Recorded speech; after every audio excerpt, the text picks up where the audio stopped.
आज मला सुट्टी आहे. म्हटलं चला आज सगळे एक्स्ट्राचे कामं संपवून घेऊ. सकाळी काही कामं आवरली आणि मग व्लॉग स्टार्ट केला. वॉशिंग मशीन जरी असलं तरी काही जे नवीन कपडे असतात किंवा काही कलर जाणारे त्या हातानेच धुवावे लागतात. असे कपडे आठवडाभराचे साचलेले होते, ते आज धुवून घेतले. आज दुपारच्या जेवणात खिचडी बनवली कारण यांना कढी खिचडी खायची होती. खिचडी तर बनवून झाली, पण कढी बनवायला ताक आणायचं राहिलं होतं. आता मला जरी सुट्टी असली तरी त्यांचं तर काम चालू आहे, म्हणून मीच जाऊन ताक घेऊन आले. घरी आल्यावर सिंपल अशी कढी बनवून घेतली. आता कढीमध्ये पण असं आहे की यांना आवडते गोड कढी आणि मला आंबट. मग नेहमी कढी बनवली की अशी 2 प्रकारची कढी आमच्याकडे बनते. तर सगळ्यात आधी एकत्रच कढी बनवून घेतली आणि माझी कढी काढून त्यांच्यासाठी गूळ घालून गोड कढी केली.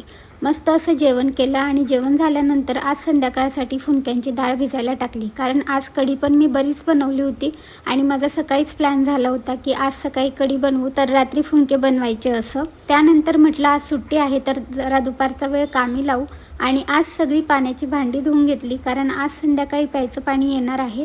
सोबतच या बॉटल्स पण धुवून घेतल्या. ते झाल्यावर काही कपडे प्रेस करायचे तसेच पडलेले होते कारण आठवडाभर काही वेळ नसतो आणि रोजचंच आवरायचं जायचं आणि सोबतच स्टडी पण, त्यामुळे या सगळ्या गोष्टी राहूनच जातात. म्हटलं चला हे काम पण आज संपून घेऊ. ते झाल्यानंतर ना पुढच्या आठवड्यात गावी जायचं आहे. माझ्या भावाचं लग्न आहे, तर म्हटलं आज सुट्टी आहे तर काय काय पॅकिंग करायची ते पण बघून घेऊ. अशा सगळ्या गोष्टींमध्ये माझा दुपारचा वेळ कुठे गेला काहीच समजलं नाही.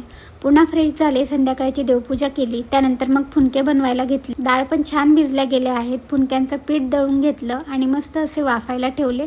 आणि लकीली आमचा गॅस आता संपला, तोही फुनके शिजल्यानंतर. पण मी ना गॅस संपण्याचा अंदाज बघून असं दुसऱ्या भांड्यात हे शिफ्ट केलं जेणेकरून लवकर होईल आणि गॅस संपायच्या आधी शिजेल, आणि तसंच झालं.